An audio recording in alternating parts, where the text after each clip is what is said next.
We've got 7 different stories to cover from 7 different media outlets. It is time for another episode of Regan's Newsround. Let's go.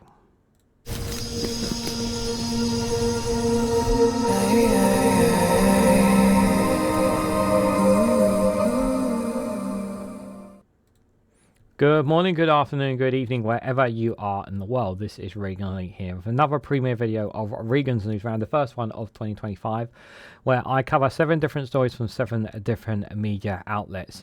We'll be covering from The Guardian, Sky News, BBC, the iPaper, The Independent, the Financial Times and Byline Times is of the 7 outlets that we will be covering here today. And I cover them all in one video, along with 2 funny videos to kind of break the ice along this hour-plus long video.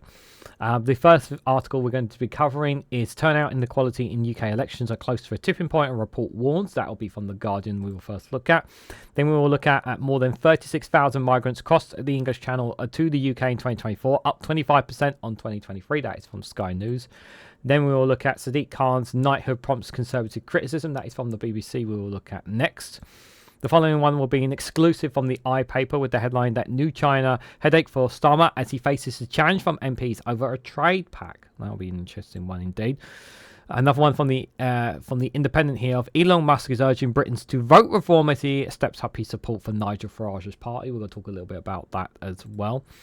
And we also have a piece from the Financial Times with the headline that the UK studies pricing plan for the sale of NHS patient data. Interesting one there. And then finally, we're going to cap off with a 2024 in review. The year the Tory story ended.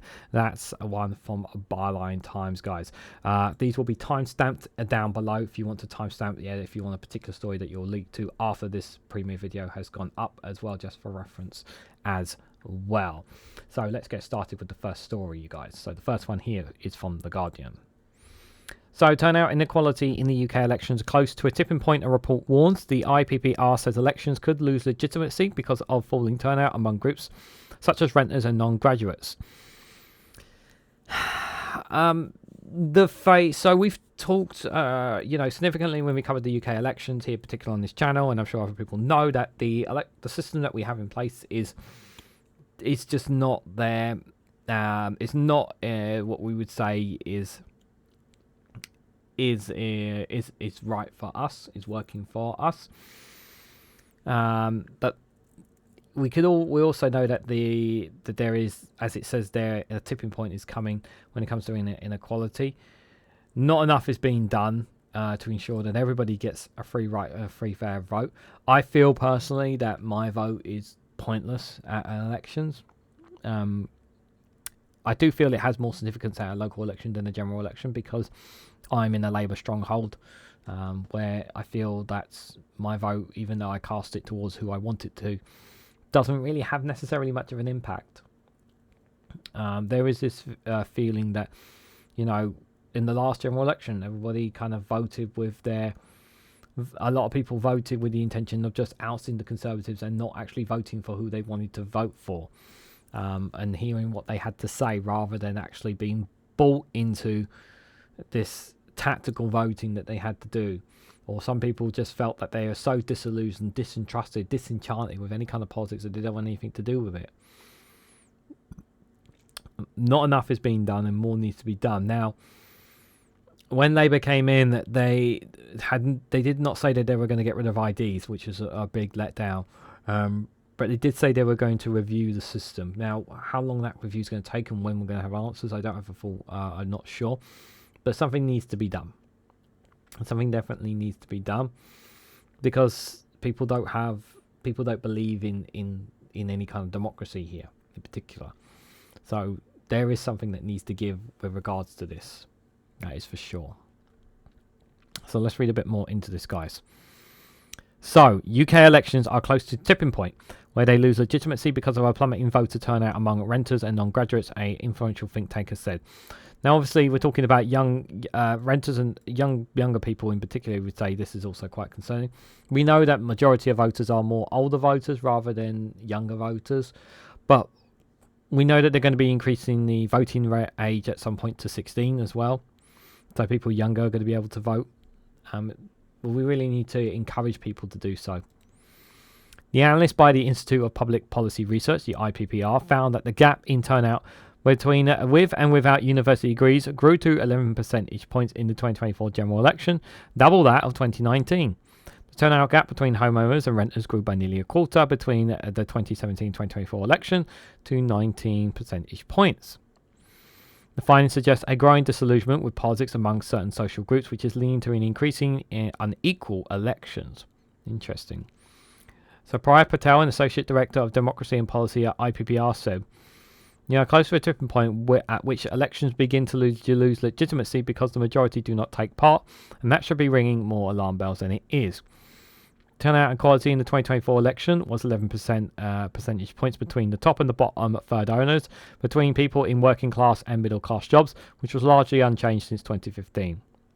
The turnout gap between 18 and 24-year-olds and over 60s was 21 percentage points, a measure that has also remained stable according to the analysis. Data is likely to provoke concerns among Labour strategists. Morgan McSweeney, Keir Starmer's Chief of Staff, most influential advisor, built his 2024 election strategy about winning over voters without universal degrees. And party figures have turned their attention to combating the rise of Nigel Farage's Reform UK, which came second in 89 Labour-held seats, including many of the party's former industrial heartland in the north of England. You also have to remember when we talked about the election as well, and I think this is a really important point as well. It was at a time where a lot of people were going on holidays as well. It was not an ideal time at all for people. People were very frustrated by it. The timing was out of nowhere, and people were frustrated with it because a lot of people just did not be able to cast their votes because they were on holiday during that time. So a lot of people just didn't bother voting. Labour committed to several franchise-boosting measures in its manifesto, including making voter registration easier, lowering the voting age to 16, and tightening the rules around political donations. The party has declined to unpick voter ID rules introduced by the Conservatives, but it said it will increase the types of ID accepted at polling stations. If they are going to... we're still going to have people missing out on votes. We're still going to have people who are not going to be able to vote, and it's not right because some people just will not have the ID for it. It has not pledged to introduce automatic voter registration, but The Guardian reported in June that it was drawing up plans to do so. All these policies would form part of a democracy bill which is in its early stages of development. The IPPR called for bolder measures, including a new civic duty to staff polling stations, which would be akin to jury service. The think tank said that without action to improve participation in democracy, populist movements would continue to gain more traction even if the economy was doing well.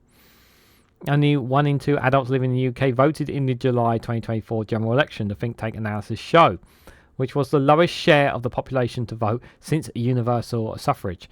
Among registered voters, only 3 in every 5 cast a ballot. The IPPR recommends 4 policies that said will be effective in raising turnout. Narrowing inequality could be feasible in implementing this parliament, and these were lowering the voting age to 16, which they are looking to do, implementing automatic voter registration, which The Guardian's saying it might happen. Hopefully that will come to pass as well. Introducing a £100,000 annual cap on donations to political parties. A cap on donations is something that definitely needs to be done. Personally, I'd rather it be stopped completely, but we know they don't want to do that. Creating an election day service. So I'm assuming this election day service, which as we're already into, I'm assuming election day should be national holidays. I'm going to go as far as that. I think everybody, and I know it's a rare thing to say, but the general election, yes, should be a national line, not local elections, but general elections, yes. There should be no reason for people not to be able to go and cast their votes. And I think if you make it a national holiday, you would encourage more people to vote as well. Because a lot of people who are struggling right now, make ends meet, cost of living crisis and whatnot, they're not able to go and vote because some of them may be working from 7 in the morning, 6 to 5 in the morning, whatever, till very late at night. Some people just don't get a chance to cast their vote. I know it's open for a long period, from 7 a.m. to 11 p.m. at night, but still not everybody's able to cast their vote. This latter would involve recruiting poll workers from the population by lots, similar to selecting citizens to do jury service. Other policy suggestions including moving polling day to a weekend or making election day a public holiday and scrapping the voter ID requirements introduced by the Conservatives. Yep. That's what I said. Scrapping the ID thing is just point. Is like the only way voter ID works is if everyone's guaranteed a free ID. Everyone should be given a free national identity card. People should not have to go out of their way to get the ID they need to vote. It should be a right, not something that they should have to work to get that right. Yes, you can still get a free of ID of some sorts from the government website, but it's not right that people who can't afford the passport should have to jump through hoops to get what they need to be able to vote. The IPPR also said the government should consider enfranchising the 5 million long tax-paying residents who are not citizens of the UK, Ireland, or the Commonwealth countries. Another suggested the changes redrawing constituency boundaries based on the entire adult population of an area, not just registered voters. Finally, the think tank recommends bolstering the Electoral Commission's powers to investigate candidate rule breaking and impose sanctions, including fines of up to £500,000 or 4% of the campaign spending. Last month, The Guardian reported that ministers were considering proposals from Regan, sorry if I mispronounced the name, chief executive of the election watchdog, to strengthen the rules around political donations to protect the electoral system from foreign interference. Regan said linking donations to political parties to the UK profits of companies owned by foreigners was one of the urgent changes needed to regain the trust of the voters. The move, which the government is looking at, could cap the amount that Elon Musk could donate to the British arms of his social media company X, formerly Twitter. There has been speculation that Musk, who is an ally of Donald Trump and a fierce critic of Starmer, could make £100 million donation to reform. We'll talk about Musk later. Ryan Swift, an IPPR research fellow who co-authored the report, said the widening turnout gap between renters and homeowners and graduates and non-graduates highlights a glaring blind spot in tackling political inequality. To rebuild trust and strengthen democracy, we need bold reforms like votes at 16, automatic registration, and fairer electoral rules. Yeah, this is a very good point that certain people in society are becoming less and less put off by voting. And it is, and I hear the rhetoric a lot, especially in certain comments on the science, like, we don't have a democracy. Well, we do have some form of democracy. There's some people who don't even have a vote in some of their countries, There are fundamental changes that needs to be made, and we've said in the past that fundamental changes need to be made about the system itself, but also the voting system. I agree with a lot of these ideas in place that need to be made to make it easier for people as much as possibly can to be able to cast their votes. I think even a national holiday should strongly be considered as well, so that people have the opportunity to vote as well. We should be doing everything and anything we can to encourage people to vote of all types as much as we possibly can, and I think that's really, really important. Very interesting report there. Moving away from elections, going from that to Sky News, we'll be talking about migrants, guys. So more than 36,000 migrants across the English Channel in the UK in 2024, up 25% in 2023. So it's the second highest number of people successfully making the crossing since records began in 2018. So migration obviously still continuing to rise. This is down to a number of factors. This is obviously conflicts that are taking place across the world at the moment right now, such as Sudan, the war in Gaza, the Ukraine war as well, Myanmar, as well as continuous conflicts taking place within Africa as well. And rather than us and the rest of the world as an international community not working together to do more to tackle these I know I'm talking about war specifically, but not doing enough to tackle these issues, we are allowing vast amounts of migration allowing to happen to come to Europe and America. Many people don't want to leave their homes. Many people don't want to leave their countries where they come from. But they are forced to because of climate, because of war-torn, or because of fear of reprisals. And I've always said, if we don't help them where they come from, if we try to lock up and try and build walls around our homes and whatnot, people are just going to try even harder to come in, because they're living in some of these people have lived in destitution, literal destitution. So we need to do more to help them. The system We don't have a legal way of people claiming asylum in the UK as well, which is also another big problem. This is something that my migration expert Zoe Gardner has spoken very much about. There is not a legal system for people to claim asylum unless you are, correct me if I'm wrong, Hong Kong or Ukrainian. There is no legal system for people to claim asylum, which is a big problem. And remember, for all the numbers that are going up here in the UK, just remember that the numbers are far worse in Europe. We're not the worst when it comes to taking in migrants, but we're certainly not the highest either. And I think that's really important context to add when we're talking about this issue. So a total of 36,816 migrants have crossed the English Channel in the UK in 2024, provisional government figures have shown. The figure is up 25% in 2023, when 29,437 people arrived in small boats. The number successfully making this journey in 2024 is the second highest showing since records began in 2018. The total, however, is down 20% on the record, 45,774 arrivals in 2022. Number of people who died while making the hazardous journey across the busiest shipping lane in the world was not published in the Home Office data, though 2024 was considered the deadliest for channel crossings. According to the French Coast Guard, 50 people died across the 12 months. Number of people who have made the crossing has jumped significantly in recent years. And in 2018, when the figures first collected, 229 people arrived. And in 2019, there were 1,849 people, which has more than quadrupled to 8,466 in 2020, before tripling to 28,526 in 2021. Those fleeing countries such as Ukraine and Afghanistan have safe and legal routes in the UK open to operating them. Okay, so if it's Afghanistan, I believe that maybe the Hong Kong one has been switched off then. Refugees recognised by the UN High Commissioner for Refugees and close family members of refugees can apply, legally settle in the UK, as can people from Hong Kong. Okay, okay.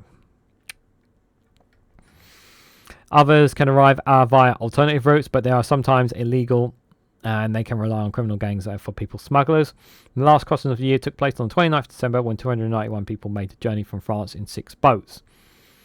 Weather is largely determined for whether people risk the voyage. Stormy weather means fewer take a chance, while calmer conditions see more boats launching. Home Office spokesperson said the people smuggling gangs do not care if the vulnerable people exploit, live or die, as long as they are paid. We will stop at nothing to dismantle their business models and bring them to justice. The National Crime Agency said that around 70 live investigations into organised immigration crime or human trafficking. Both biggest UK political parties have vowed to bring down the number of people crossing the channel, with Labour saying they'll smash the gangs. The former Prime Minister Rishi Sunak has made stopping small boats crossings one of the 5 key pledges of his premiership. Yeah, how did that work out? You know, the whole stopping the boats thing. You can't stop migration, guys. The reality is you cannot stop migration. But you can reduce global migration if you're prepared to work with international bodies to help the countries where they come from in doing so. As long as we are not prepared to do that, we cannot complain about the levels of migration. I'm not going to accept this premise from people who say we're full. That's bollocks. We're not full. That's a stupid comment to make.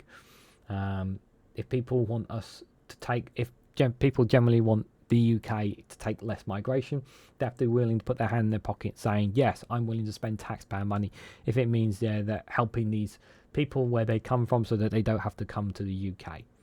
You have to be willing to say that. You can't have it both ways. You can't just shut up your doors and expect them not to try and come in when their house has been burnt to the ground. It's the analogy I want you to picture there.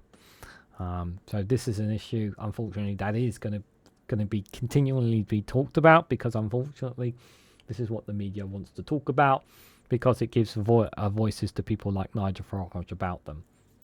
That's just the sad reality of it, I'm afraid, guys. The next story I've got for you guys is from the BBC. It's an interesting one here. So Sadiq Khan, that's the London Mayor's knighthood, prompts this Conservative criticism. Here, London Mayor Sadiq Khan has received a knighthood, one among a number of politicians named in the New Year's Honours list. So we'll have a look at the list, the New Year's Honours list here. But what are my thoughts on Sadiq Khan getting a knighthood? Now, has he been a perfect London mayor? No. Has he been one of the best mayors in my lifetime? I would say yes. I would say he's been pretty good London mayor. He was certainly far better than Boris Johnson. I think Boris Johnson was absolutely wasn't that great. I think he was useless. He was very much a liar, heckler. And Sadiq Khan has done a lot for London. Not to say that he has been perfect in any way, shape, or form. But the majority of the public, the majority of people have been satisfied with him. And I said at the last mayoral election, I said that if the Conservatives had put a competent candidate against him, he probably would have lost. Because while people were fed up of Sadiq Khan, because he had been London mayor for a long time, the candidate they put against him was an absolute idiot. And she had no understanding of how London works in any way, shape or forms. If the Conservatives are serious about having a mayor in London in the future, they need to have someone who actually knows London, actually understands London, and is actually prepared to handle difficult questions as well, which the opponent wasn't. I can't remember her name, but she was absolutely embarrassing, to say the least. But Sadiq Khan has had flaws as well. Now, does he deserve a knighthood for his work? Which is what many people will be saying. I don't like the knighthood. I don't like people being given knighthoods. I think there are far other politicians that have been given knighthoods in the history, where some of them who are blatantly corrupt have been given knighthoods, and it's been absolutely disgraceful. Do I have a problem with Sadiq Khan getting a knighthood? I do not. However, I can definitely say differently when it comes to certain other politicians getting a knighthood. Personally, I would not have the knighthood system at all. I would have it scrapped. It should, me personally, and have some kind of different system, because the whole monarchy thing is very off-putting. I do want us to recognise the non-politicians, the charity workers, and the goodwill that there are people up and down the whole of the UK, and there are some extraordinary people doing so. But the knighthood thing does put a bit of taste in my mouth, considering how much money and wealth the royals hold, and the grip that they have on the UK is what I'll say on that. So Sir Sadiq, that's going to take some getting used to, said he was already the honour of my life to serve the city I love, and he said he was truly humbled to have been made a knight. However, senior Conservatives, including the Shadow Home Secretary Chris Phillip, labelled the three-time mayor knighthood as a reward for failure. I'm sorry, but you don't get to be elected mayor so many times and be considered a failure.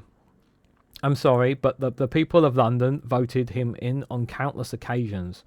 That's not a failure. That's the public basically saying we support him. That's the public saying we support him. You don't get voted in, 3 times he's been London mayor elected? You don't get voted in as many times as he has and be considered a failure. This shows just how incompetent, how stupid Chris Phillips really is. Also on the honours list are senior Labour MP Emery Thornberry, former Conservative West Midlands Mayor Andy Street, and Nick Gibbs, the former long-serving school ministers. Foreign Secretary David Lammy congratulated Sir Sadiq, saying that he was proud that the UK was a place where you can go from being the son of a bus driver, like the mayor, to being the knight of the realm. He has also noted that he had introduced policies into making London's air cleaner, build more council homes, and deliver free school meals. However, Phelps cites levels of knife crime in London and missed housing targets as among the mayor's failures. I do agree, that the knife crime in London has been a consistent issue. But if I'm honest, I don't know what he's doing about it. The housing target. Let's be clear about the housing target here. He, like every other mayor across England, Wales, they're only allocated a certain amount of money to build the homes that they need, and the Conservatives did not provide enough funding towards that. That's down to the pot of money that the government allocates here to them. So, the housing target, you cannot put that all on Sadiq Khan. He said under Sadiq Khan, Londoners have faced a 61% increase in knife crime. Don't really, I can't argue the knife crime situation. It is under his watch at the end of the day. A housing crisis, again, that's what I've said about that. And a 70% increase in council tax. Again, the increase in council tax is a direct result of austerity that the Conservatives have imposed. Then there's Brexit, of course, as well. So to pin this on Sadiq Khan is ridiculous. They will rightly be furious his track record of failure is being rewarded. And again, he says there failure is being rewarded when he's been voted in 3 times. By awarding the failing Sadiq Khan, Sir Keir Starmer has once again shown that for Labour, it is the party first, country second. The BBC has sought confirmation from the Conservative Party on the source of Philip's statistics. A petition against his award has been organised by Conservative councillor Matthew Goodwin Freeman. Sir Sadiq, as he is expected, Conservatives will continue to criticise him. Unless they've done a New Year's resolution, it won't be the last time that they criticise me, he told the BA New Agency. Sir Sadiq will be working as a human rights lawyer before entering as Parliament as MP for Tooting in Labour in 2005. He became London Mayor of London in 2016, replacing Boris Johnson, and he has since won a further 2 terms. Yeah, so he's been... Okay, 3, so it's 2, not 3, apologies. Meanwhile, Dame Emily was said to be both honoured and surprised to have been made a dame. My husband was knighted a few years ago. I never felt comfortable sharing his title. Calling myself Lady Nugni, but Dame Emily is a name I was proud to go by, she said. She added, I think of my grandmothers, neither of whom would be allowed to work as a married woman, and I don't think it's utterly delighted to see how this works. Dame Emily serves as MP for Islington South since 2005.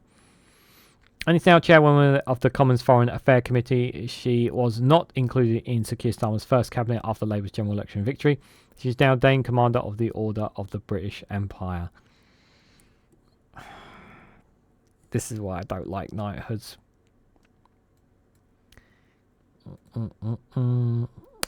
So Andy, who was elected as West Midlands Mayor in 2016, said he was the only front man for a project to make his position a success.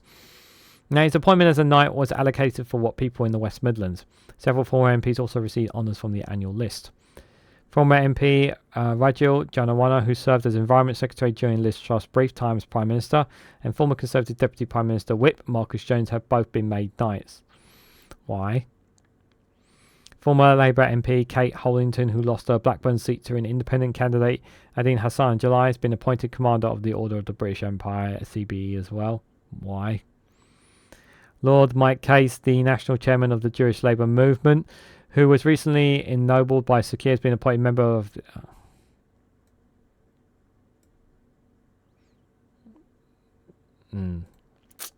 Yeah, doesn't feel right, some of them. Doesn't feel right. But like I said, this is just the politicians they've got there. As I said, I don't really have a problem with Sadiq Khan, because like I said, he's had a mixed time as mayor. And remember, you have to remember that the majority of his time has been under the Conservatives as well.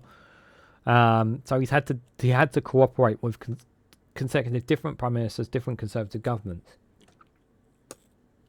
and now he's working with a Labour government. So I said this when he won again. I said that I don't want him to run again. I want Labour to bring someone else forward, someone with new, fresh ideas, because, by the time they have another mayoral election, will have been 10 years. He's been there for 10 years. It's a long time, and they need somebody new. Whether and honestly, somebody who knows London and can bring things up, and that's not take away. I think Sadiq Khan has done pretty solid. But my position is I don't like knighthoods. I don't like the system.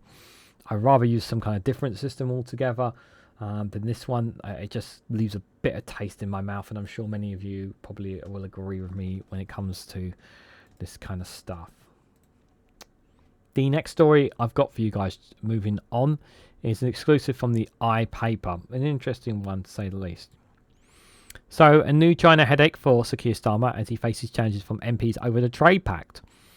So, senior MPs want the government to veto China's application to join the CPTPP agreement, of which Britain has just officially become a member. it's like what exactly is what exactly is this going to do? I mean, here's the thing, right? Those who don't know, so I mean, I think it's next month. I believe it's going to be in February, where the Chancellor's going to be visiting Beijing, I believe, to hold talks with China, with people in China, to try and build more cooperation, economy, and all that kind of stuff for Britain's sake. I just don't see.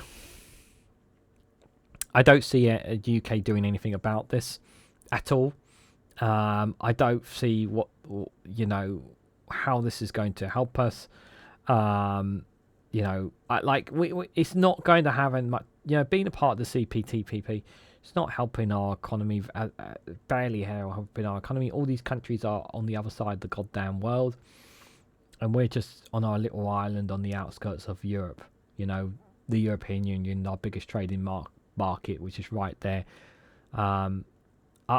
For me, it's like I don't think it would be in Britain's interest to try and veto China's application when we've just literally joined ourselves, and we may have some influence because of our statute, but I just think it's a bit folly, if I'm honest with you guys on this.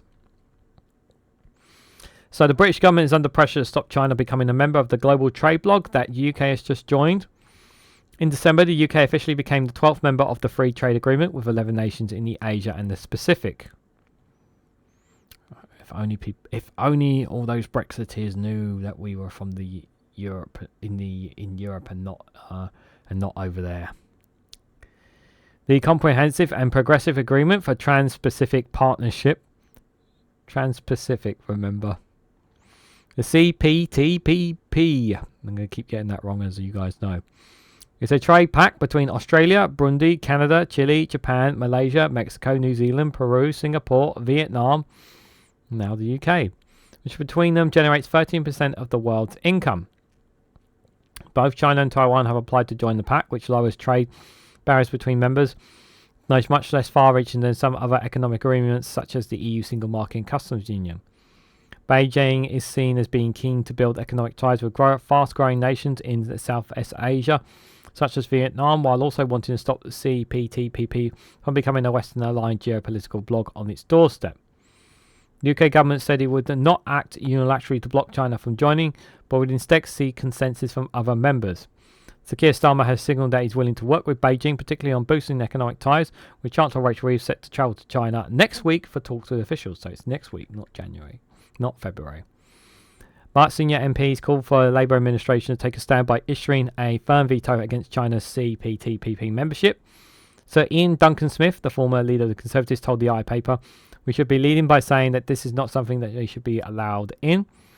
He accused ministers of cowering, cringing behind others, adding, "The fact is that if we were to get in that organisation, it would be taken over by them. In that area, 72% of everything that is made from the world is made there, from microchips to plastic ports. It is a critical area for us. It was a brilliant decision to go for it, and it's a brilliant outcome for us to be members now."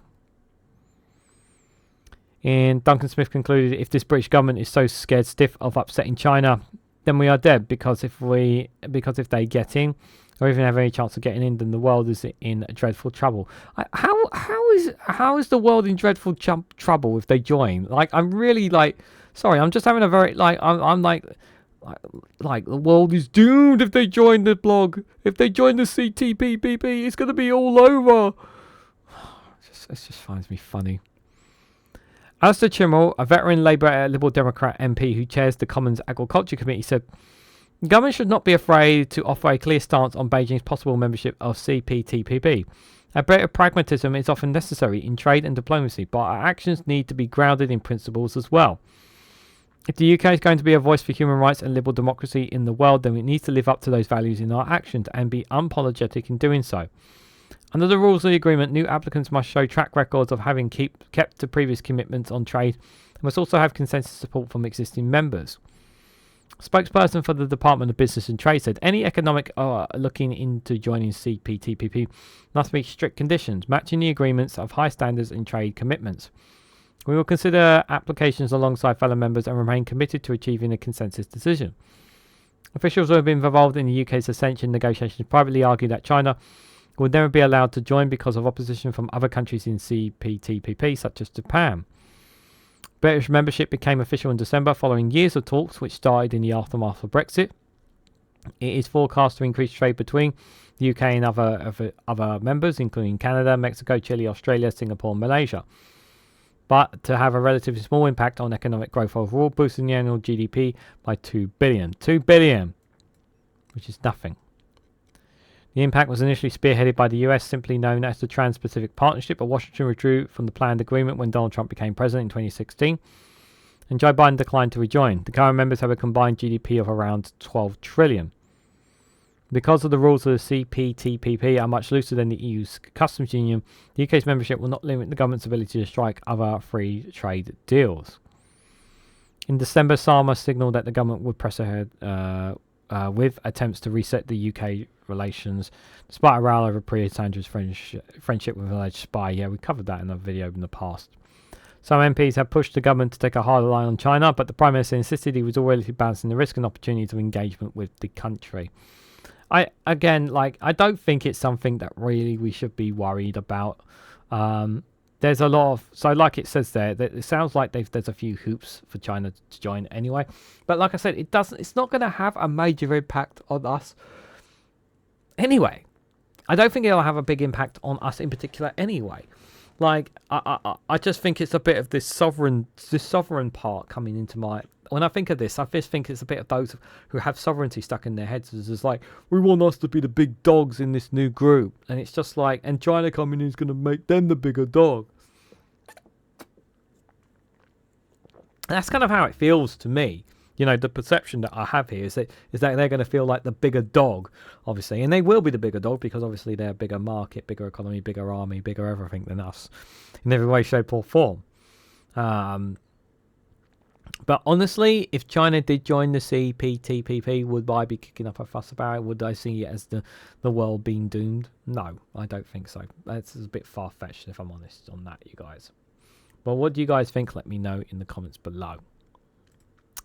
So guys, I'm going to take a little break here just so I can catch my voice back up a bit. We've got a couple more stories to cover here on Regan's Newsround. If you want to, you can skip right to the next article. But I'm going to play a funny video for those who are watching on the live premiere video in the live chat here. Hope you guys enjoy this funny video here.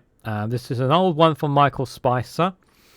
It's called All Tory MPs on Social Media. So basically when the Conservatives were in power, this is how the Tories would respond when it comes to responding to certain stories and whatnot on and whatnot. So I hope you guys enjoy this one. Stuart Piper Aloysius here. Great to be back in Clay Hall this morning, talking to people about the issues that matter to them, because the issues that matter to them matter to me. Clay Hall is a fantastic town with a diverse range of businesses making all sorts of things, from hammers to hampers. I don't know if they make hammers or hampers here. Sorry, I was just thinking of two different words that sound the same. But it has been great talking to people.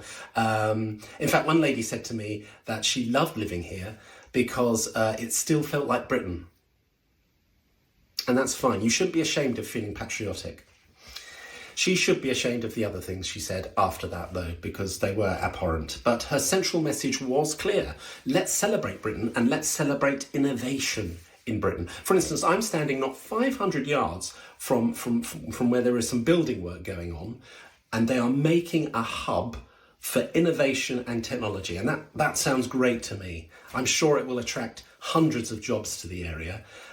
We would have loved to have gone to the construction site this morning, but unfortunately there are some protesters there kicking up a stink, literally. Why don't they wash?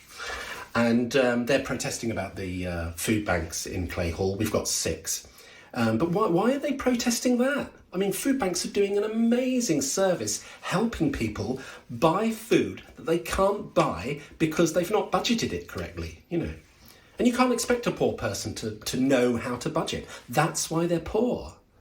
And food banks are not called food banks in Clay Hall at the moment. We're trialling something. They're going to be called snack pantries. Just a way of making it sound a bit more cosy and a lot less woo. We also came up with nom-nom stations, scoffeterias, and hungry, hungry depots. So it's great fun brainstorming that. Anyway, thanks very much for watching. Oh, and if you like the new name, let me know in the comments. I will be blocking and reporting you if you use the C word. Bye. That's how some of those damn conservative MPs were like, weren't it? Like, let's be clear, a lot of those MPs were a bit like that. Oh dear. Just some of the names they had for the food bank. I was just like, just so nasty. They were so nasty, weren't they, you guys? Oh dear. What do you guys think? Ollie's turned off the orb again. Damn him. So for those who don't know, this is the gang behind me. Oillie the octopus, Pengu the penguin, and Cash Tommy the cookie monster who hides behind there. And the lava lamp has not formed, but hopefully by the end of the video it will have formed in all of its glory. There it is there if you want to have a look. They're always behind me, always lurking, guys. And just before we go to the next article, a reminder, if you haven't already, please hit the like button. Be greatly appreciated, and share it across social media so others are notified of this video. If you haven't subscribed, please consider subscribing. Help me get to 2,000 subscribers. Would be greatly appreciated. And if you want to go one step further and financially support me in the work that I do here, you can do so by becoming a YouTube member for just 99p. Just being a 99p member gets you access to custom emojis such as the gang behind me that you got to see, as well as some custom emojis of myself that you can use whenever I do premiere videos or live streams that you can use. You also get access to member community posts as well whenever I post members only ones as well. And whenever you comment on any of my videos as a YouTube member, you always get a response from me. Sometimes it takes a couple of days, but I do respond to all my YouTube members who are members as well on any of my videos.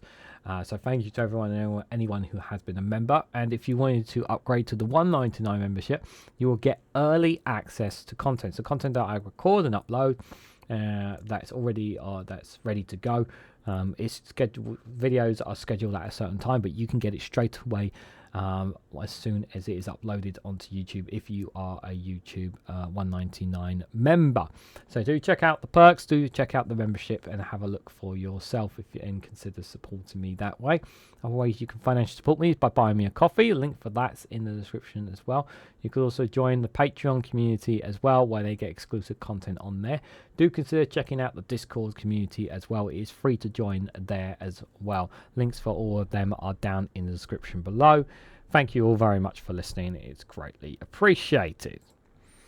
So the next story, like I've got here, like I said, we got a couple more stories to go. This one here is from The Independent. So Elon Musk is urging Britons to vote reform as he steps up support for Nigel Farage's party. So a close ally and first buddy of Donald Trump says the ex-UKIP leader, his party is UK's only hope, just days after reigniting his feud with Keir Starmer and Labour. And you have to bear in mind that this is a foreigner on American soil, telling foreigners in the UK, telling another country, a nation that he doesn't know very little about, how they should vote in their political perspective. You should not be taking advice from a billionaire about how to vote or what to do for what's in the best interest of the UK. He does not know anything about the UK. He doesn't know about your cost of living crisis. He doesn't know about what's the politics here. This is a man who's just clearly, who's just got his feathers ruffled with Labour and Keir Starmer in particular. And that's all it is. Don't trust this man. You cannot trust this man in any way, shape or form. You shouldn't be taking any advice from Elon Musk. Now, I'd rather people not vote reform at all, but I would just say, just don't, you know, if you want to know what's best in your best interest, talk to the people who actually live in the country, who work in this country, who are part of this country, not somebody who is not even an American that happens to be standing by the side of Donald Trump. Okay, let's be very clear about that. His interest is one thing and one thing only, and that is making money. And if he gets an opportunity to make money out of your expenses, he will do so. So Elon Musk has described reform as the UK's only hope, as he stepped up his public support for Nigel Farage's party and urges Britons to vote for it. The tycoon and close ally Donald Trump is at a centre of rumours that he's prepared to give the party up to $100 million. Now, he can't technically do that under certain... he can't really do that under the laws that we have here. So there will be consequences for reform if it was to happen. Before Christmas, he met Mr. Farage at the President-elect's Florida's country club Mar-a-Lago, where the ex-UKIP leader said that they discussed political tactics. But in a new tweet, he extolled the party by saying, "Vote reform, it's the only hope." No, it's not the only hope. Again, don't like, there are other political parties out there. Reform are not the be-all to end-all, guys. Really, just don't fall into that narrative. Mr. Farage has in the past criticised American political figures for their attempts at involvement in British politics. He said the then President Barack Obama had behaved disgracefully by suggesting the UK would be at the back of the queue for a US trade deal if it voted for Brexit. It's funny that, it's funny how Mr. Farage had a problem with political figures and people outside the UK saying to UK saying we shouldn't be listening to Barack Obama or anybody telling us what to do. And yet, for some reason, he thinks it's okay for Elon Musk to say. It's almost as if he's contradicting his old self there. It's almost as if it's one rule for one person and one rule for another there.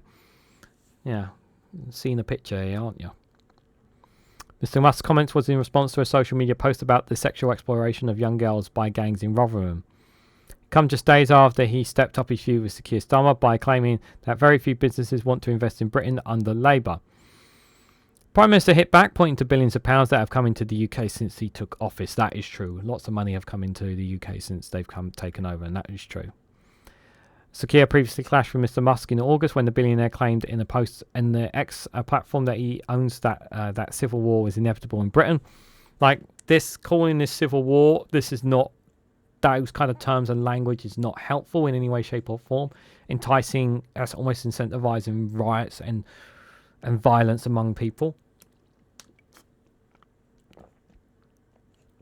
We should not be we should not be taking this is dangerous rhetoric. You should not be saying these kind of things. So also here, the Prime Minister calling him to Tia Keir, using the language of right-wing conspiracy theories which claim two different types of protesters are treated differently by police. I don't accept that premise at all. If you want to fall for that, you're more than welcome to. But I'd advise you to do some googling, do some history, do some homework instead of assuming that some protesters are treated differently on that. Were he to donate $100 million to reform UK, the money would be by far the largest donation in British electoral history. According to the Sunday Times, leading businessmen and Conservative Party officials believe that Mr. Musk could hand over the cash as a FU Starmer payment. I will say, actually, the climate change protesters actually are treated indifferently to different protesters. Some of the climate ones are treated very much differently to like the farmers' protest. Actually, I would say that actually, so I will take that back. Asked by ITV about the reports, Mr. Musk denied that he was planning to give $100 million, but his response did not rule out a significant sum. Also, he was planning to give the upstart party what would amount to $18 million. Mr. Musk, who has been appointed by Mr. Trump to lead a new government efficiency commission in the US, replied no. Mr. Farage had previously described Mr. Musk as very supportive. He thinks that if reform can do well in the UK, he can bring about the same kind of change that he tends to do with Donald Trump in America, the party leader said. After the Florida meeting, Mr. Farage described the long-hour chat as great. He and his new party treasurer Nick Candy said money had not been mentioned, but they had learned a great deal about the Trump ground game that would have ongoing discussions with Mr. Musk. Daddy, we only have one chance left to save the West. We could do great things together, but thanks also to President Trump for allowing us to use Mar-a-Lago for his historic meeting. The special relationship is alive and well. And the picture shared on X of the meeting, the three men posed in front of a 1989 painting of Mr. Trump called The Visionary or The Entrepreneur. American journalist Mark Browdy previously described it as a wide-shouldering, thin-hipped Donald, his youthful face eclipsed in the sun itself, with his skin glowing on the top of the floors of Trump Towers at sunset at the corner of warm Burlington, which is really not important. Mr. Musk is reported to have spent more than $250 million or $197 million in his campaign to re-elect Donald Trump. And we have to remember the kind of campaign money is that he's talking about is is different to the kind of political money that is allowed to be used in the UK. It's much more limited. I just Do not listen to this man. Do not listen to this man when it comes to he does not know what's best for Britain. He doesn't know anything about Britain. His only intention is to take. He basically wants to make more money for himself. That's all it is about. It's all about making money for himself. And he sees reform and he sees Nigel Farage as a political tool to perhaps get more innovation and take advantage of Britain. Just like he's going to be taking advantage more of Americans now that he has Trump. That's what this is all about. It's all about money. It's not about making people's lives better. None of it is about making people's lives better. And if you want more, and you'll see over the next couple of years if Americans' lives are better off as a result of Trump being elected president again. You'll see. Time will tell. If time will tell on that. I mean, if you're a millionaire, you could end up becoming a billionaire as a direct result of them being elected. But if you're somebody who's homeless or middle income, you might find yourself worse off over the next few years. Moving away from Elon Musk, we have an interesting one here from the Financial Times. UK studies the pricing plan for the sale of NHS patient data. Proposals looking at increasing access by centralising health service information. So obviously patients' data here on... I don't like this. I don't like that. One thing I know about the NHS data was a while back it was put under it was no longer under the control of the NHS, and it's under a US control firm called Platinum, which was formerly a spy company, which was very, very concerning to know that NHS data is in that hands. It's not nice to know that people's health and information, which is very sensitive information, can be flogged around and used as sold to people, because what it does is, especially when it gets into the wrong hands, it can lead to people getting bombarded with emails and whatnot. So if people gets a hold of certain information, they can get bombarded by advertisement, and that it's a very concerning situation to say the least. By the way, if you hear meowing, don't worry, it's just Jasper meowing in the background. He's fine. So UK officials are studying ways to price NHS patient data to streamline the sale of information to companies and researchers as part of its proposals to mine the value of the health service vast stores of information. They are modelling pricing structures as part of proposals to create a national health data service, which is likely to form part of the government's 10-year plan for the NHS to be unveiled in the spring, according to people briefed on the plans. Well, we'll see how it works over when they've briefed more on it. I guess we'll see more on this. Many companies and researchers are already paying to access anonymous NHS data, and the process is disjointed and complicated, and officials believe a more centralised system will improve the use of the information and increase transparency. A government-backed review into the way data is stored and used by the NHS by Kathy Solo, Professor of Neurology and Clinical Epidemiology at Edinburgh University, called for a central service to control and store information, something that is gaining traction across Whitehall departments. The most controversial part of the plan is likely to revolve around the pricing of medical data, which experts have warned will fuel public concerns over profiteering from private medical information. So as I said, there has already been a lot of thinking and ongoing discussions within the Department of Health and Social Care, the NHS and the governing body of Life Science about creating transparent cost models that recognise the value of health data. She told the Financial Times that the proposals under study sought to ensure that the benefits for patients and public can be realised. So that they involved recovering the cost and the value of accessing data rather than allowing the government to profit from the sales. Data is also accessed in a secure setting, meaning it is anonymous and cannot be linked to the individual patient. Well, I'd hope so, but it's still quite scary to say the least. It is quite scary to say the least. My voice is getting a bit cracked up now. Apologies.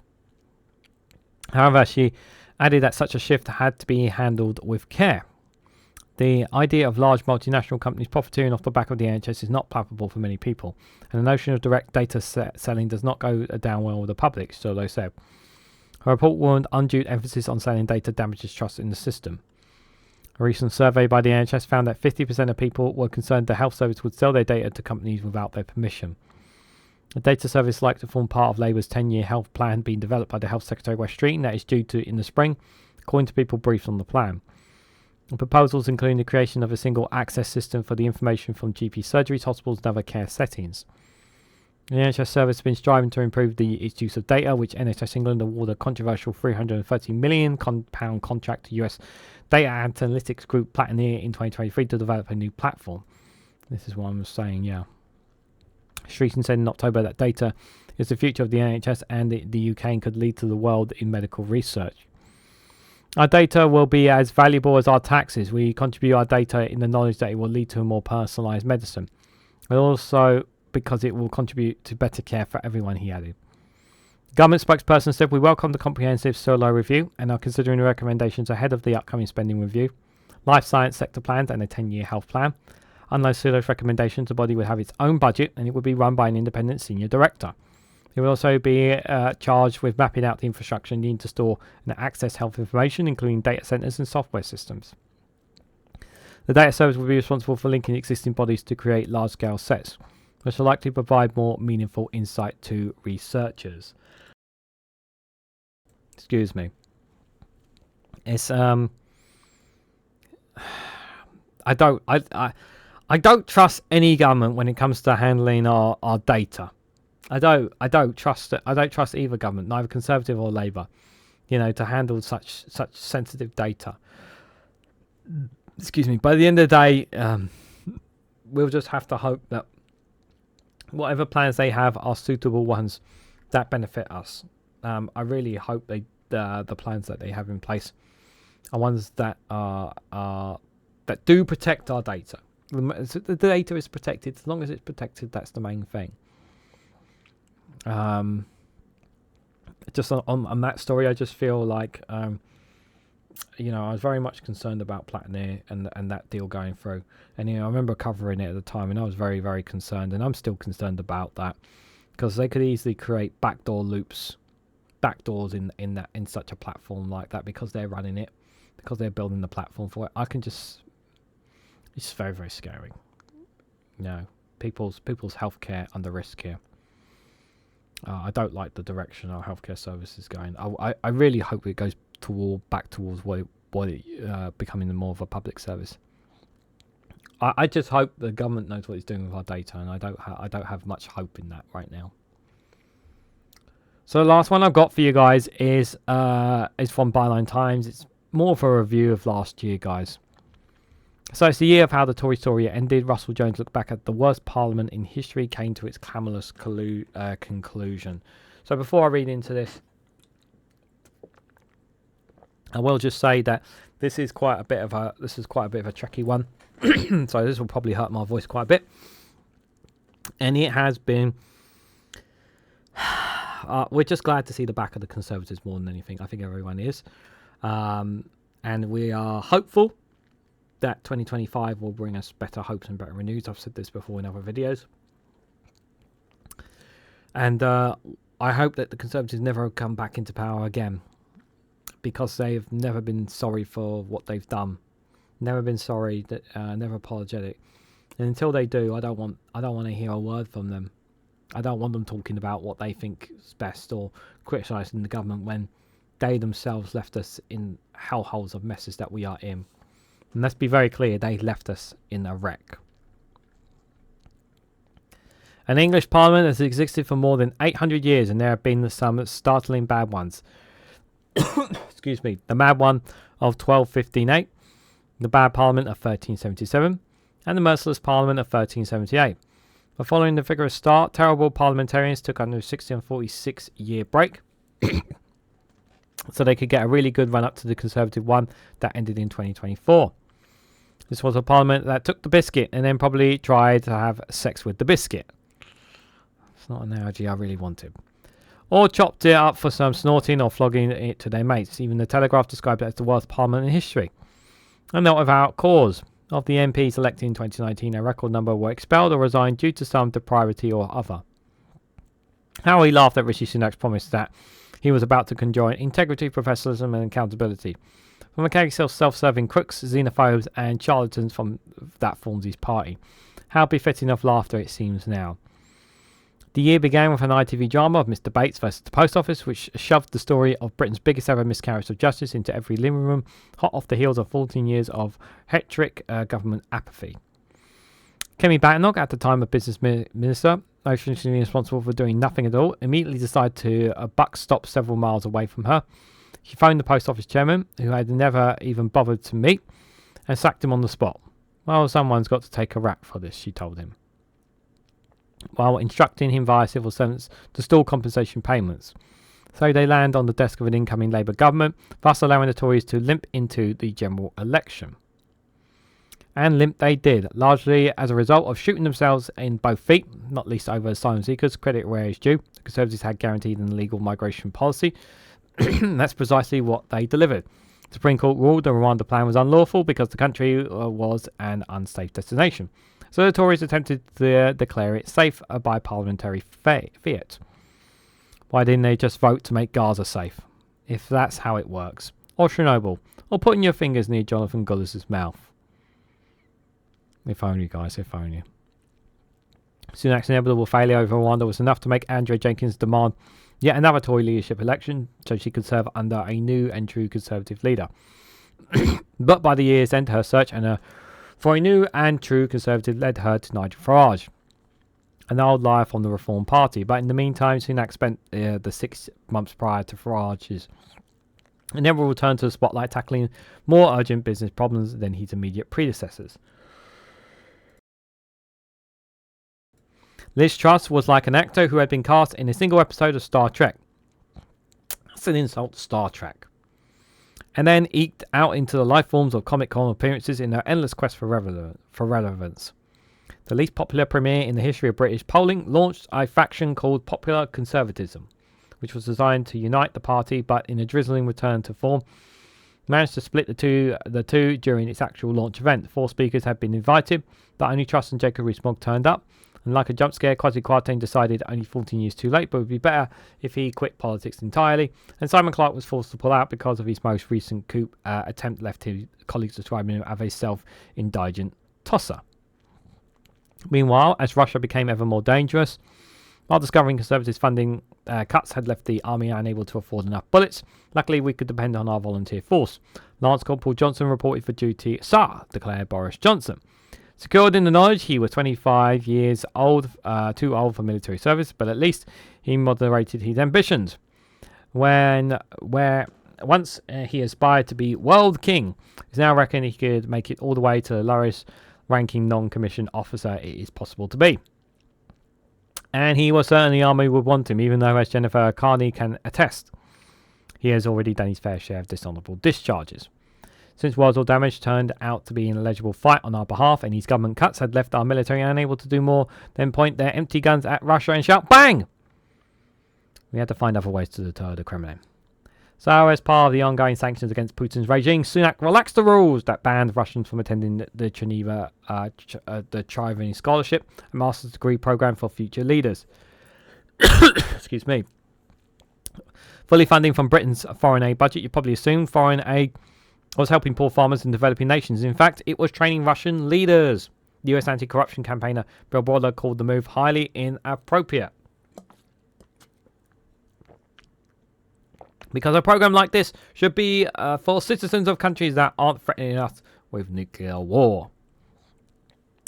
But much of this terrifying news slipped under the radar because our attention was entirely taken up by champion edgelord Lee Anderson, a witless carnival barker, for those who are convinced that they can shout bang well enough to stop the Russian bear, who are unable to cope with seeing a trans person in a John Lewis commercial.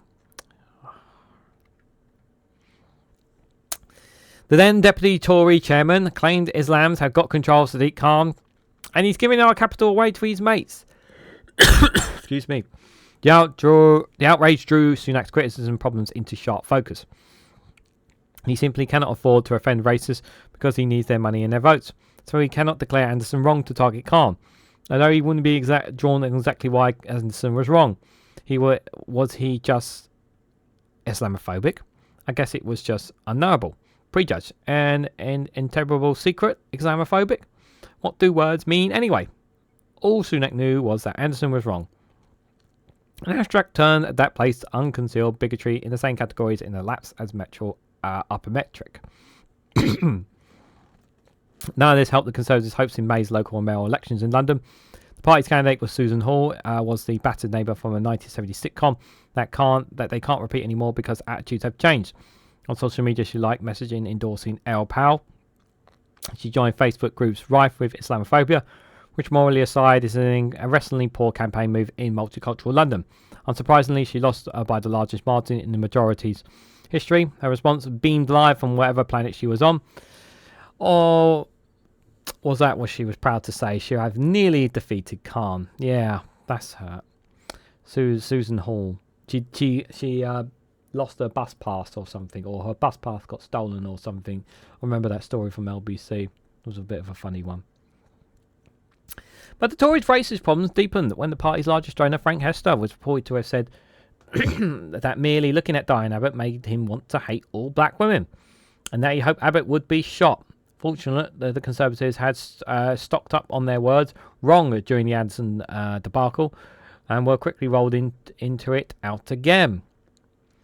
This did nothing to end the scandal, and Downing Street refused for days to call the Tories' biggest donor a racist, and instead he had merely said something that was clearly unacceptable, but he was prepared to accept in return for a few £1,000,000. When Scottish Conservatives urged the UK party to carefully review the donations it had reserved from Hester, a senior Conservative official responded, "Nope, no way, not going to happen. They'll have spent it." He was right. 3 days after the story broke, the Conservatives accepted a further donation of £150,000 from Hester's company. And by the time the election was done, he donated a total of £15 million. Meanwhile, Lee Anderson was considering his options before deciding which party he wanted to be kicked out of next. He eventually plumbed for the National Front's new haircut, Reform UK. This left an eye-opening, most embarrassing Conservative, and a culture for which most of his party seemed to be competed for a split in the Insanable Gusto. Enter William Wragg, and then exit William Wragg, who at the tenure of age of 36 still managed to be described as a senior Tory who stood down after sharing what he infamously described as a compromising things on the dating app Grindr. And then, as this is the really clever part, waited until the perfect obvious exoneration racketeering trying to extort him, and then handing over private details about his colleagues rather than calling the police. "I've been a bit of a clog," said Ragg in a masterful demonstration of understatement. He should have been prouder. He was punching above his weight in what relentless struggle to be declared the stupidest MP of 2024. But sadly, he lost out to Mark Menzies, who barely 1 week later managed to get himself kidnapped by a crime game he accidentally joined. "I got some bad people. They got me locked in a flat and they want £5,000 to release me," Menzies told Kate Fieldhouse, a 78-year-old woman he called from captivity, perhaps expecting her to launch a neoliberalism-style takedown of his tormentors. It's bad enough that he urged her to steal the ransom money from donations to his election campaign, but then you learn that the Conservative Party's Chief of Staff had informed Fieldhouse not to worry about the sticky fingers of their own MPs. "It is fraud," he told Fieldhouse. "But you're not duty-bound to repeat it because it's not Conservative Party's money." In desperation, the Conservatives urged the nation to ignore all of this and instead focus on the outrageous scandal of the working-class woman legally buying a house with money that she hadn't even stolen from donors. It was her own money. Imagine! Many former Conservative ministers saw Tories' attacks on Angela for what they were. One of the most grotesque spectacles of hypocrisy I've ever witnessed, and brutal, snobbish, and completely out of proportion regardless.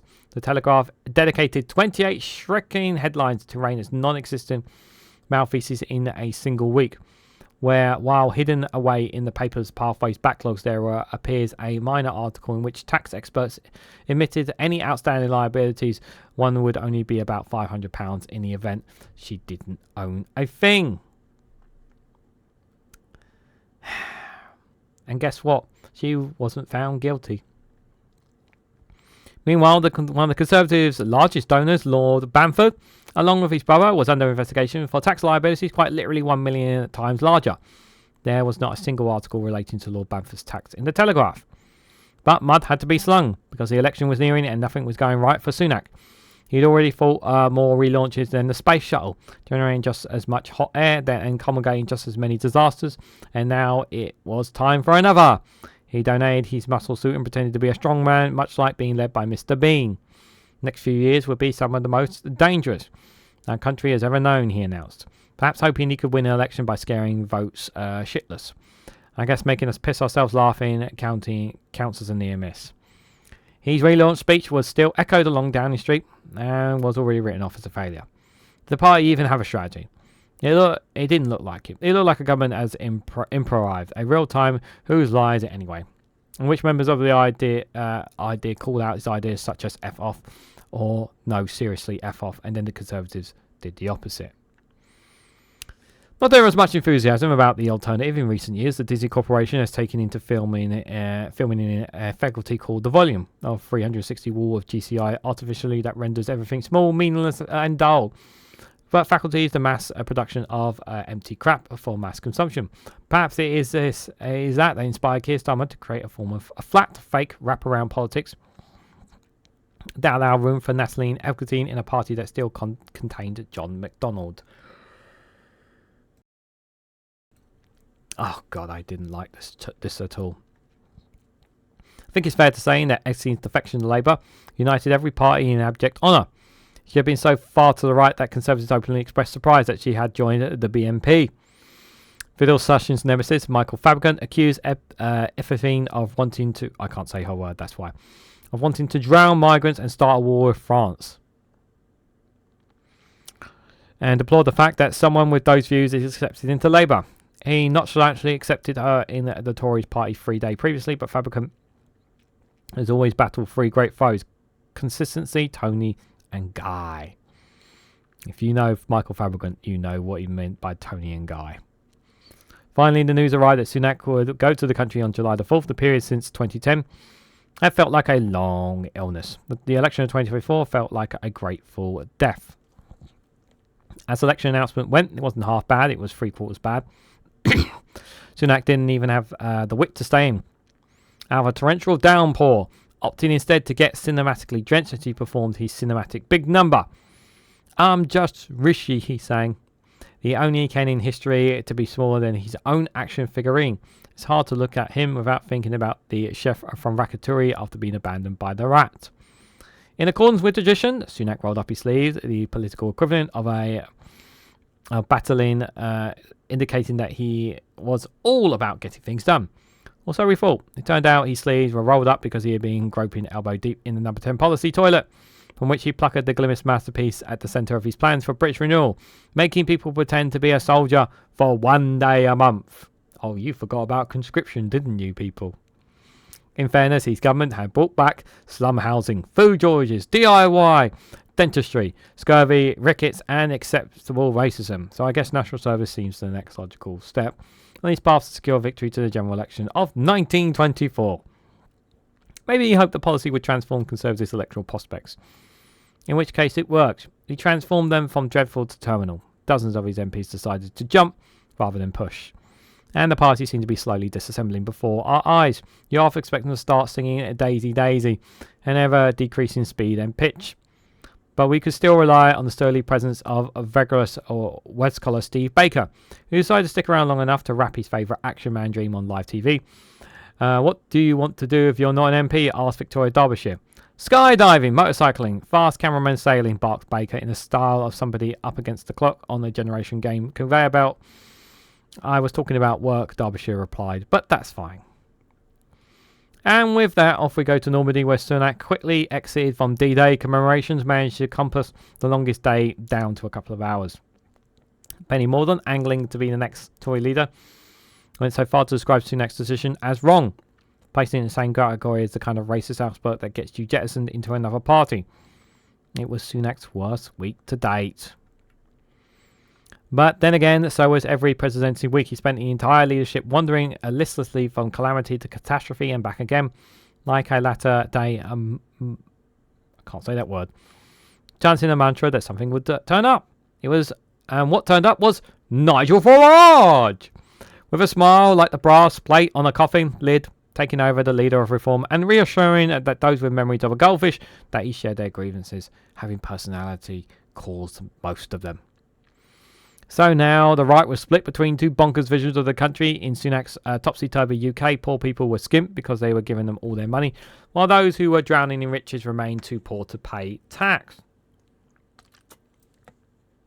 In Farage's Arsky-Varsky Britain, foreigners have ruined the country so much that everybody wanted to come and live here. And the only flying reforms ointment was dazzling attracted had it become candidates who thought Hitler was brilliant and inspiring. As if it wasn't repugnant enough, Farage said that the Sunak was born in Southampton and educated at Winchester, doesn't understand our culture.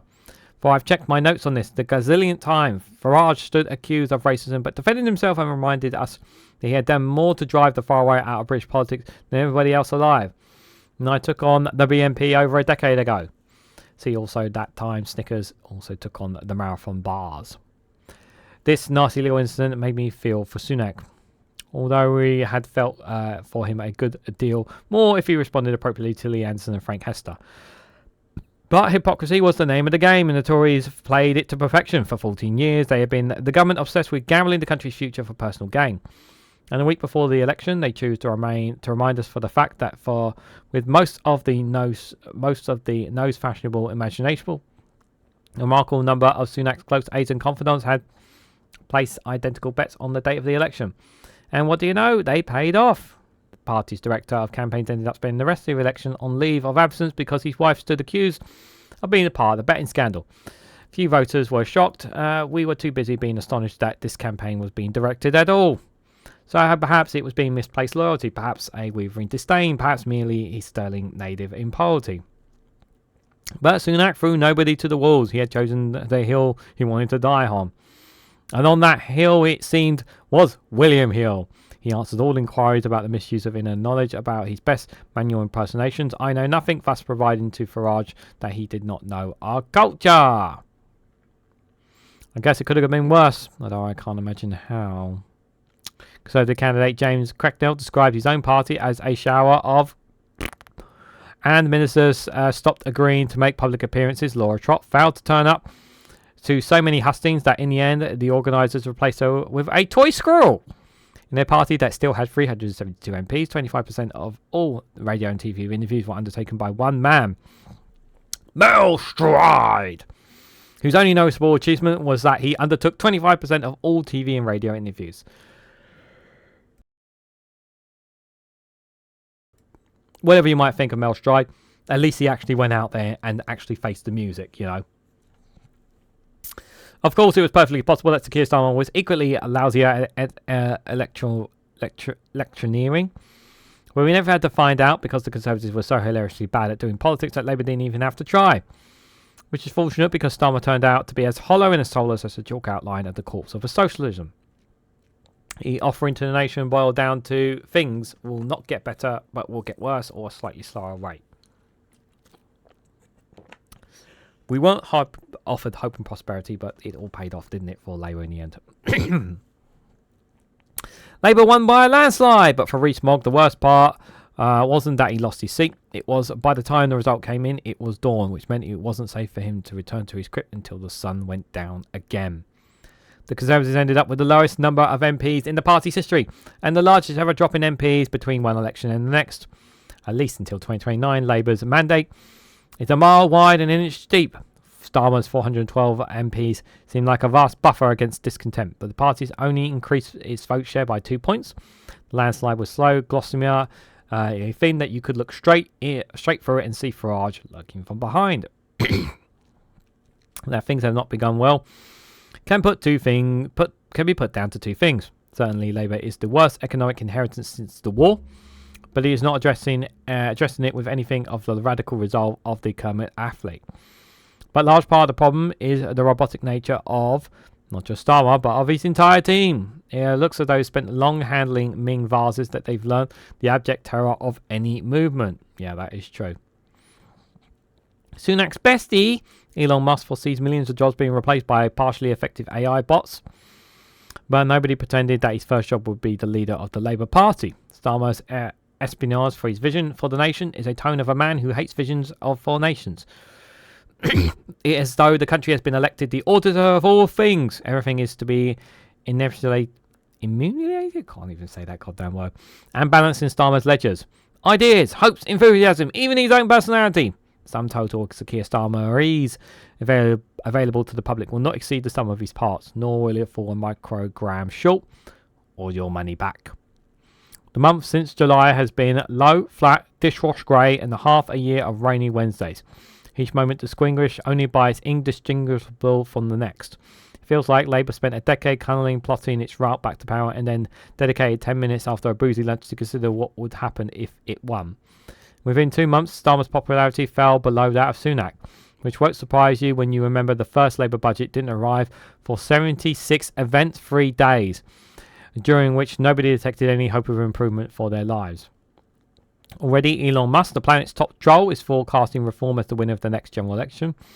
Although it's easy to ignore a man who predicted that 2024 he'd had cross-crow with US with 600-mile hyper tunnels, populated our cities with anonymous robot taxis, and landed the first human on Mars, I still worry he's on to something. Unless you're a tribal voter. And fewer of us are than ever. And there's no reason to vote for a progressive party if it does nothing to improve your life.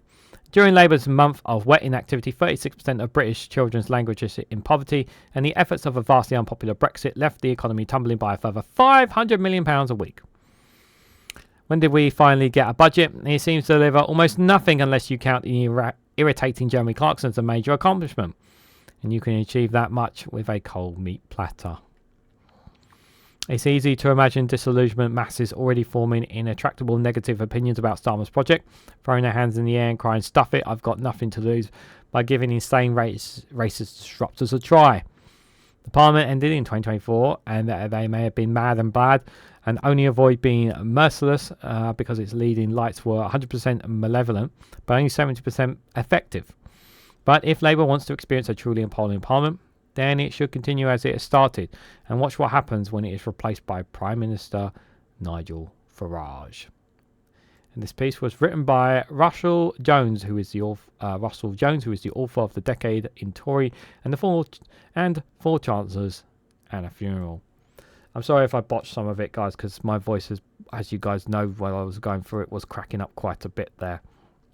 And we've gone far, far longer than we were expecting to here on Regan's Newsround as well. But I thought that was well worth talking into. But yeah, I hope you guys enjoyed that review piece there from Byline Times. I thought it was an interesting one to say the least there.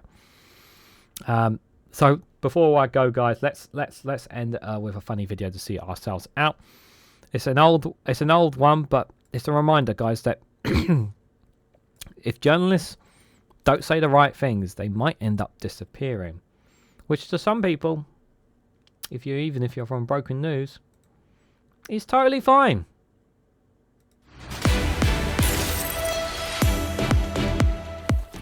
Welcome to Broken News. Media experts say British journalists being taken off air at the behest of foreign powers is actually fine, They add that the removal of 2 experienced UK broadcasters shows that free speech is in good health. Let's speak to a foreign diplomat about this story. Thank you for joining us. Tell me, you're in support of this disappearing of journalists? Yes, well, I have a propaganda war to win, and if there are journalists who push back on that with tough questioning that I don't like, it's quite appropriate for me to demand that they be sacked or taken off air. And the media outlets that take journalists off air, how important is it that they say absolutely fuck all about what's happened? Oh, it's crucial to say fuck all, otherwise they'd be impinging on everyone's right to free speech, people's right to spread rumours online. Right, so a media organisation suddenly taking a journalist off air and not saying anything about it is in support of free speech? Yes, although I'm not sure I like the tone of your question. Okay, well, some people say that removing journalists because a foreign power has demanded that they be removed might be a bit... I will not allow you to say that. That is not allowed. I won't allow it. But I am saying it. I won't allow it. But you're not my boss and you're not Ofcom. I won't allow it.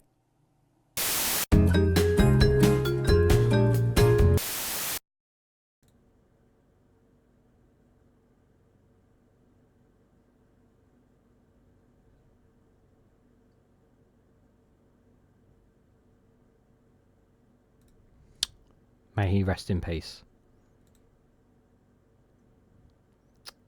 He should have allowed it. He should have allowed it. Larry and Paul, ladies and gentlemen, do check out their YouTube channel, Larry and Paul, #broken news.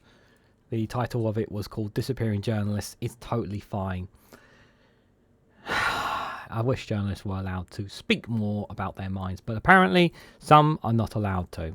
But yeah, some are not allowed to, guys. So guys, before we go, what did you guys think of some of the stories that we covered here on Regan's Newsround? Turning out equality in the UK elections close to tipping point. The migrant crossings have gone up. Sadiq Khan getting a knighthood. China possibly joining the CPTPP. Could that affect the UK? Elon Musk telling Britons to vote for reform. The UK studies pricing plan for the sale of NHS patient data, and the review in 2024, the year that the Tory story ended. That was from Byline Times. What do you guys think about all these pieces and more? Let me know your thoughts and more, down in the comments section below. But before I head out, I just want to check to see. It has formed. The lava lamp has finally formed. Better late than never. But we've got 1 hour and 25 minutes of recording here. And Oillie has still not turned on the orb there, which is very naughty of him. So just before I go, I just want to remind you, before you head out, if you haven't already, please hit the like button. It'd be greatly appreciated, and share this across social media so others are notified of this video. If you haven't subscribed already, please consider subscribing, because it really does help support the channel. If you want to go one step further and financially support me and the work that I do here, you can do so by becoming a YouTube member for as little as 99p, or you can join me on Rumble or Patreon for exclusive content on those platforms. So thank you all so much for watching if you've come this far, and I hope to catch you all very, very soon.